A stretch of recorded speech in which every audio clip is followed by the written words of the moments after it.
Olá, tudo bem?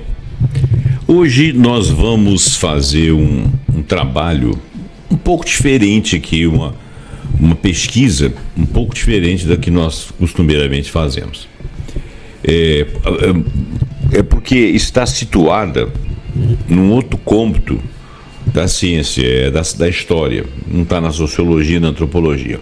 A pergunta é: será que a história pregressa e principalmente a atual, será que ela está trazendo para nós os fatos veridicamente bem baseados, ou se é um mainstream, ou seja, se é alguém que quer que seja dito daquela forma e documenta a história daquele jeito? Por que eu estou falando isso? Porque você sabe que quem escreve a história, no embate, por exemplo, quem escreve a história são os vencedores.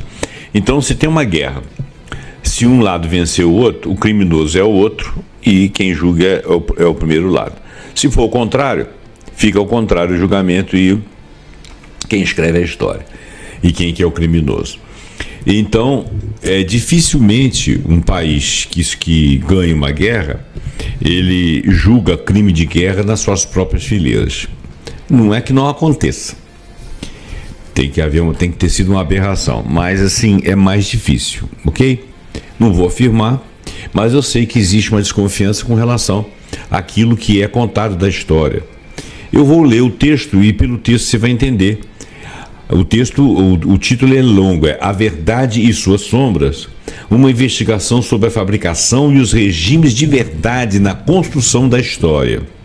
Então, veja bem, a indagação fundamental que orienta essa pesquisa reside na tensão entre o fato histórico documentado e as narrativas que se impõem como verdadeiras. De repente você está num determinado local, acontece alguma coisa, você percebe o fato de um jeito. Na hora que vem a narrativa, alguns compõem uma coisa ligeira ou totalmente diferente daquilo que você viu. Você fica sem entender o que está acontecendo. Se você for um camarada muito combativo e muito fiel à realidade, à verdade, você vai dizer, tudo tudo mentira, vai brigar uma opção com você, dependendo do nível do assunto, você pode até se dar mal. Se não for assim, se você largar para lá, vai ficar o fato dentro da ideia que é melhor para aquele grupamento de pessoas, que a gente vai chamar aí da ideia subjacente, que é o mainstream, né?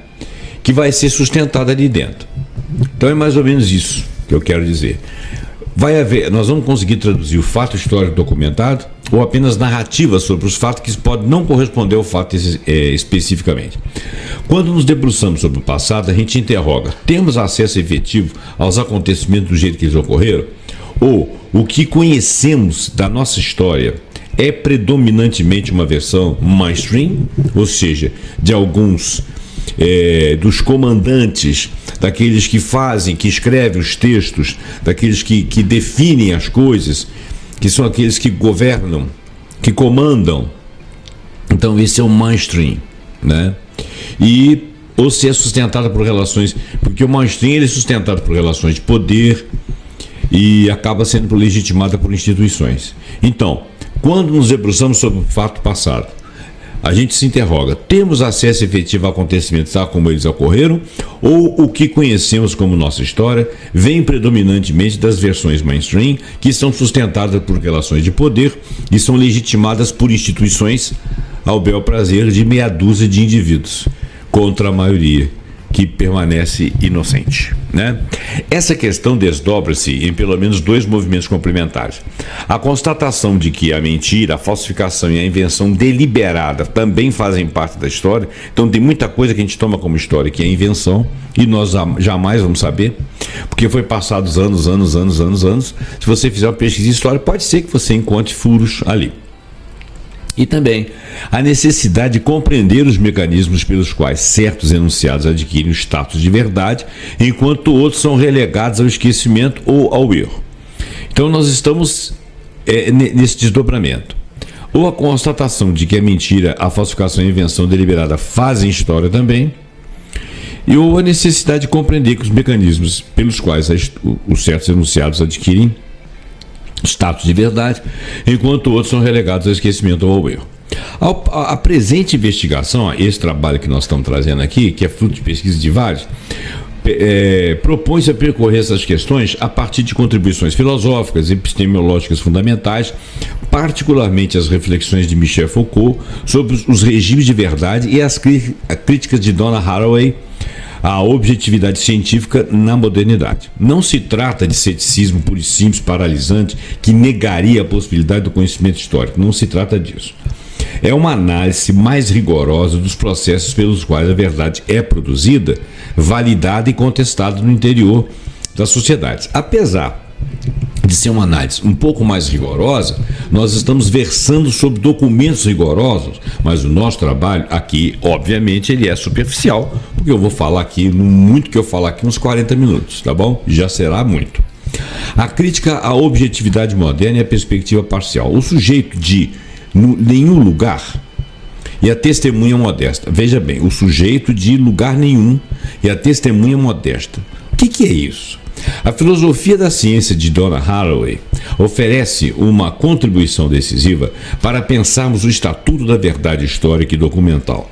Em seus trabalhos fundamentais, particularmente Os Saberes Localizados e o Modest Witness, Donna Haraway submete a uma crítica contundente o que ela identifica como projeto moderno de ciência fundado na separação radical entre a natureza e a cultura, entre o sujeito e o objeto.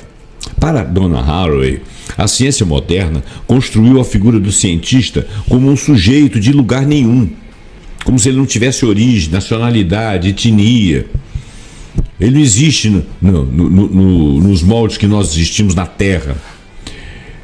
Ou seja, o sujeito, lugar nenhum, uma testemunha modesta, desencarnada, cuja autoridade derivaria precisamente de sua suposta invisibilidade e neutralidade.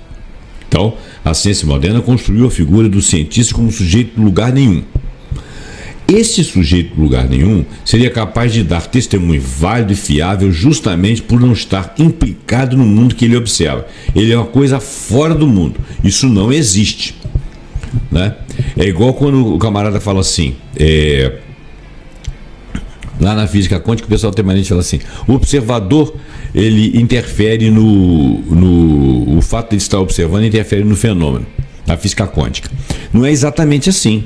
É que para você observar um fenômeno da física quântica, você precisa de instrumentos.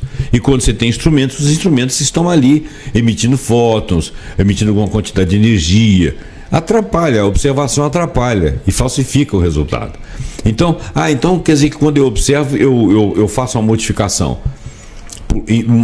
Eu faço através do instrumento que eu usar e involuntariamente, tá?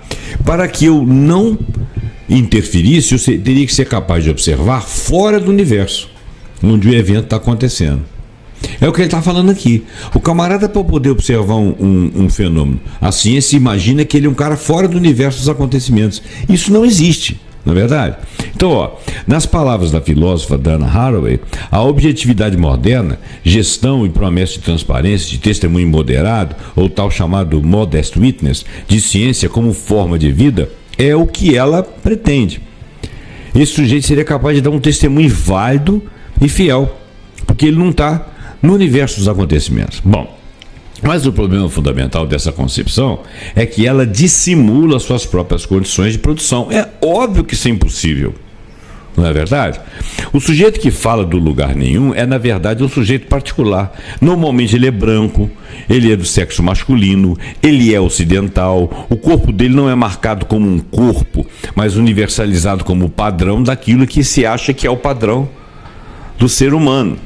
O padrão do ser humano é branco, de olhos claros, de preferência do sexo masculino e que está no comando da situação. Isso mascara bastante aquilo que fica ali escrito, não é verdade? Agora, toda a história é assim? Não. Ao longo dos tempos é assim? Não. Existiram outros homens, outras etnias, existiram historiadores, existiram filósofos, né?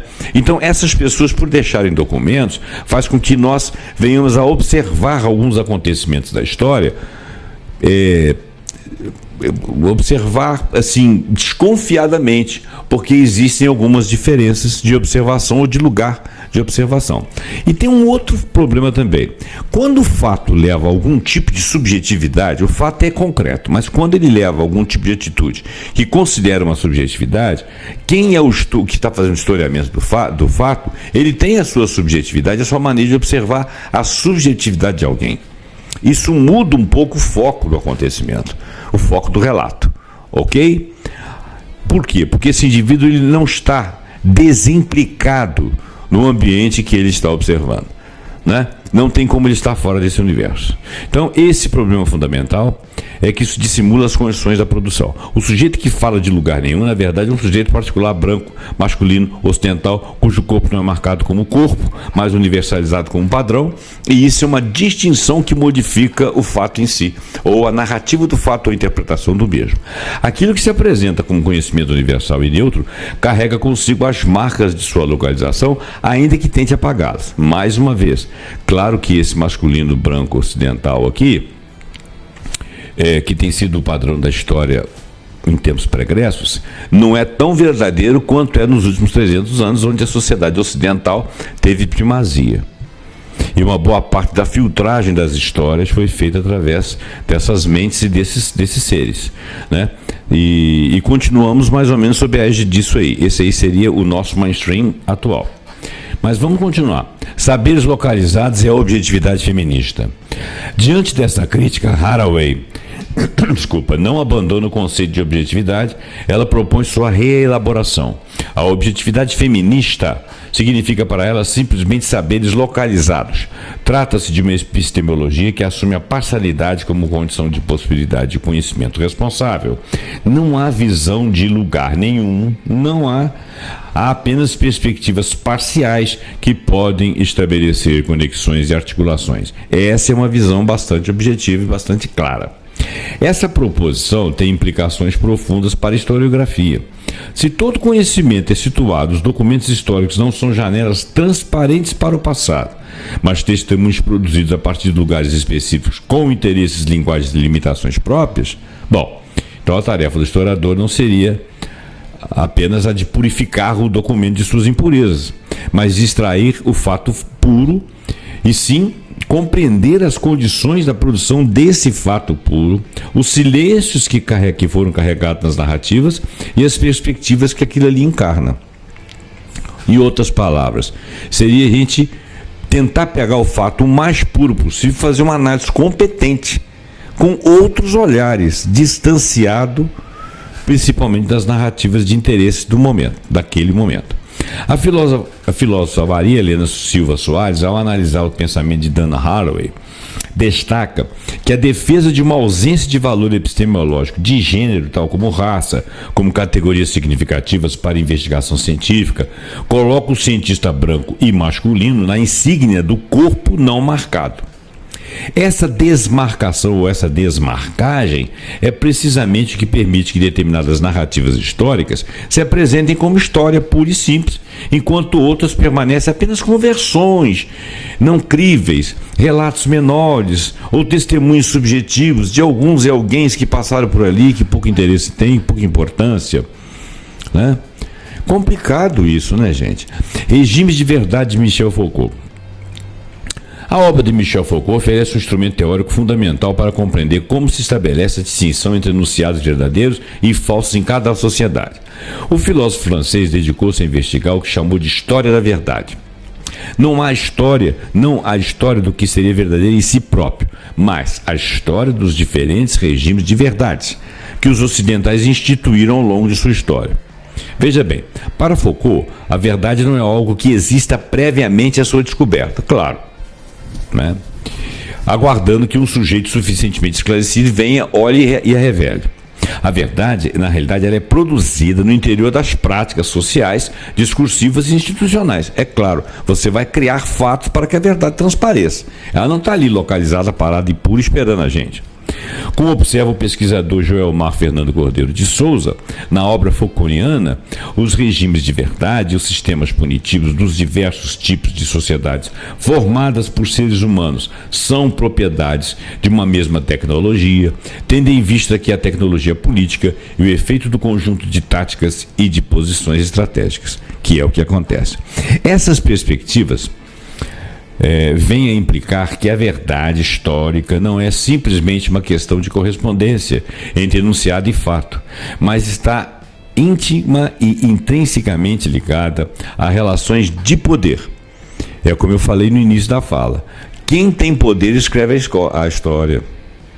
Se for uma guerra, o vencedor escreve a história. Essa história está bem escrita? O crime que alguém puniu do lado de cá não existiu do lado de lá? O transgressor é o que perdeu a guerra? Eu não transgredi nenhuma lei? Não fui eu que, ao transgredir, provoquei aquele cara que fez uma guerra comigo e eu, como eu ganhei a guerra, eu fiquei com certo e ele com errado? Como que eu vou saber isso?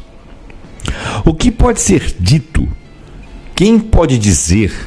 Em que circunstâncias e com que autoridade? Todas essas manifestações são determinadas pelo regime de verdade vigente. Então nós devemos ser muito enganados, sim, pelas histórias. Poder e produção discursiva. Nos cursos ministrados no Collège de France, Foucault desenvolveu uma análise refinada das relações de poder e verdade.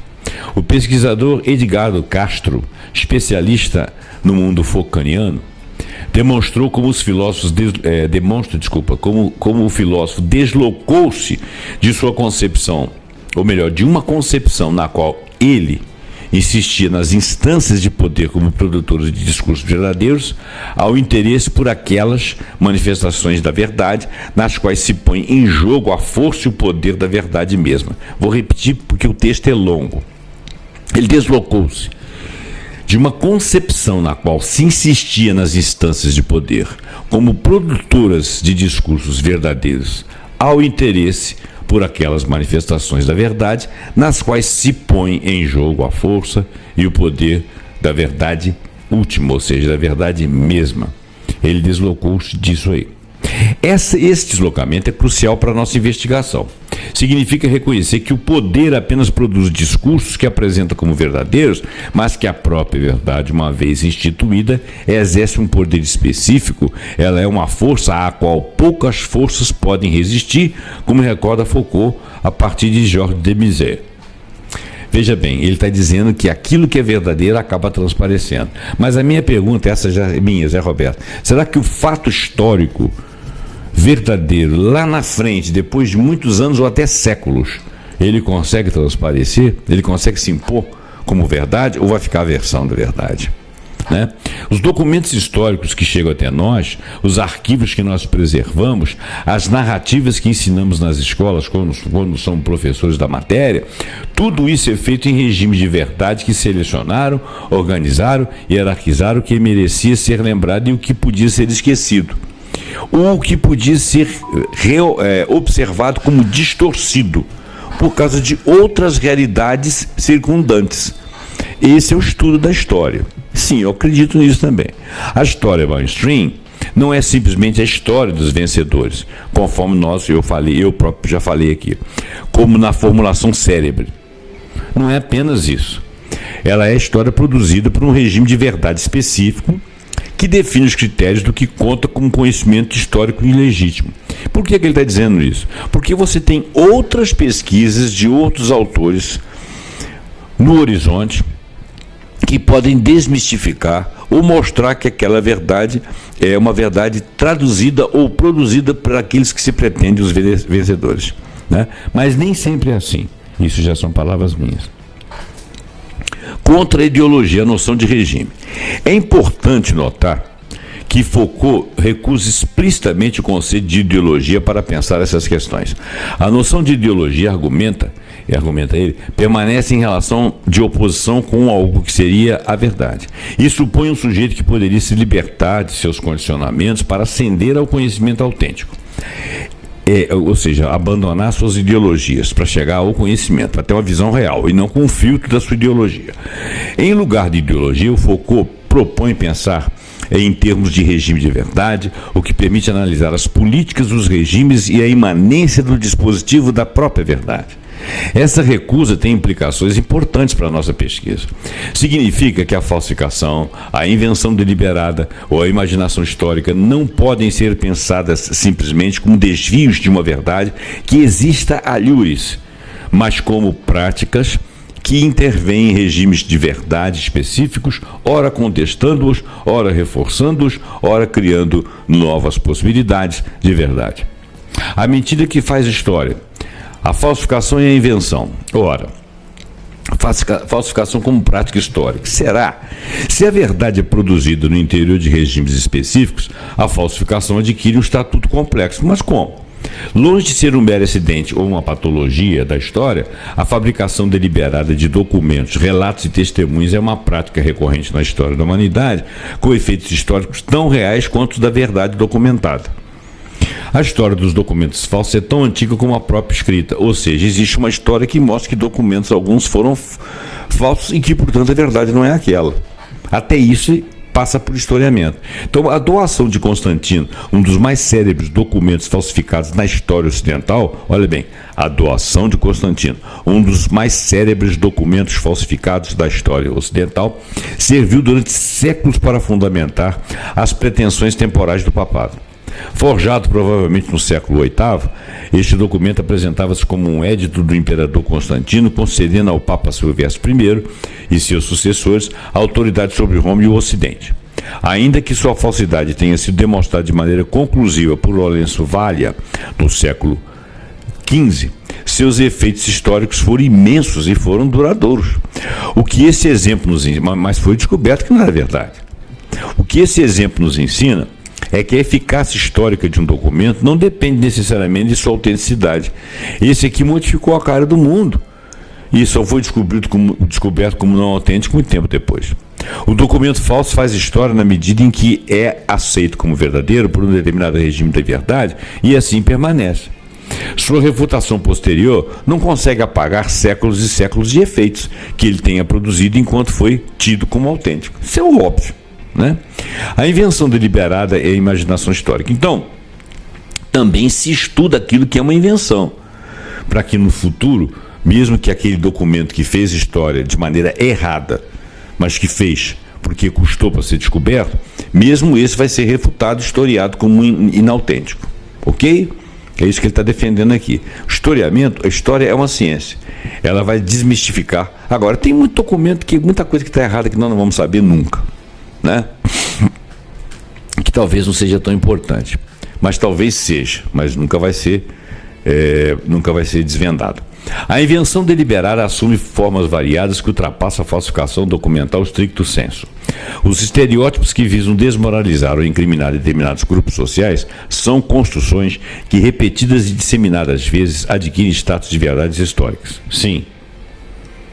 Mas a imagem, por exemplo, do judeu na Europa medieval e moderna, os relatos sobre bruxarias nos séculos XVI e XVII, as descrições colonialistas dos povos ameríndios, todas essas construções, ainda que não correspondessem às realidades que pretendiam descrever, produziram efeitos históricos concretos, perseguições, expulsões e extermínios. Ele está falando aqui de distorções de relatos, tá? Então, por exemplo, relatos sobre bruxaria. Não tinha bruxaria, mas o cara relatava, né? As descrições colonialistas dos povos ameríndios. Os povos ameríndios chegam lá, mordem na pessoa, faz isso, faz aquilo, são bárbaros, isso não é necessariamente verdade. Todas essas construções que se atribuem a terceiros, já que você é o dono da pena, o dono da história, o dono da imprensa, né? Não corresponde às realidades, mas produzir efeitos históricos concretos, perseguições, expulsões e extermínios. O que se fez com isso? Bom, hoje se sabe que não são verdadeiros, mas você consegue desfazer lá as perseguições, as expulsões, os extermínios. Você pode, no máximo, pegar a imagem de alguém e recuperá-la diante da história. O máximo. A assinatura do livro que não se escreveu, a apropriação da autoria de um livro que não se escreveu, a criação de personagens fictícios apresentados como históricos, personagens que não existiram na realidade, todas essas práticas que falseiam a história, não apenas no sentido de introduzir inverdades, mas no sentido mais profundo ainda, é aquele de construir realidades históricas. Mesmo essas serão desmistificadas, porque a história é uma ciência de comparação com outros relatos. não existe apenas um livro. Um personagem fictício, quando aceito como real, pode mobilizar os afetos, justificar decisões, orientar ações. Sua ficcionalidade, ou seja, sua capacidade de ser ficção, não impede de ser historicamente eficaz. É o caso da mentira, que fez história durante séculos, a respeito de um édito lá, na época de Constantino. O caso dos mapas, a imaginação e a representação. Os mapas oferecem um exemplo particularmente revelador da relação entre verdade, invenção e imaginação na produção do conhecimento histórico e geográfico.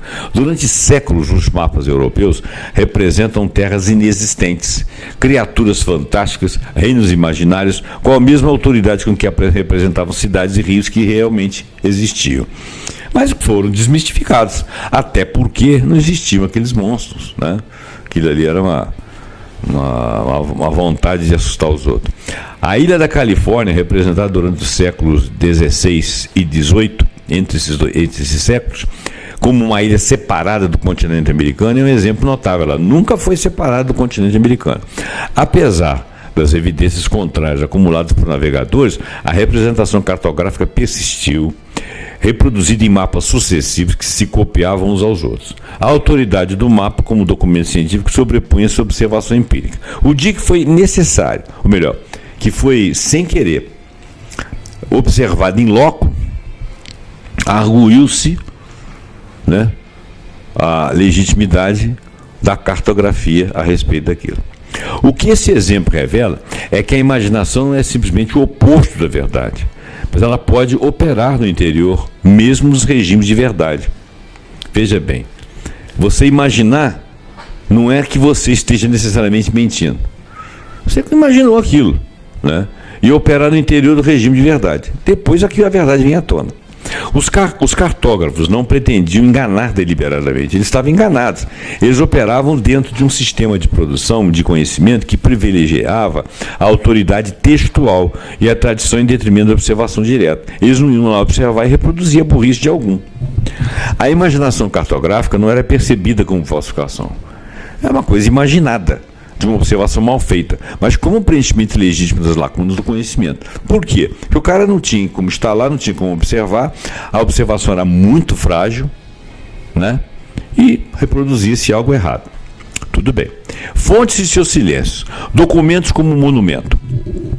A tradição historiográfica do século XIX, particularmente, a escola metódica alemã e seu desdobramento francês, estabeleceu o documento como fundamento da história científica.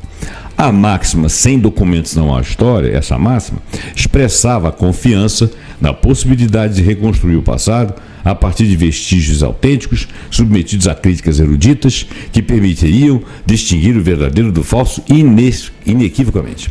Essa concepção, no entanto, foi radicalmente questionada no século XX, onde você tinha mais tecnologia, né, para observação. A história crítica, particularmente a partir das contribuições da escola de análise e posteriormente da história cultural, demonstrou que o documento não é um dado bruto, ele é um produto. Como formulou Jacques Legoff, o documento é também monumento, resultado de escolhas, seleções, hierarquizações, ou seja, é como se ele fosse esculpido.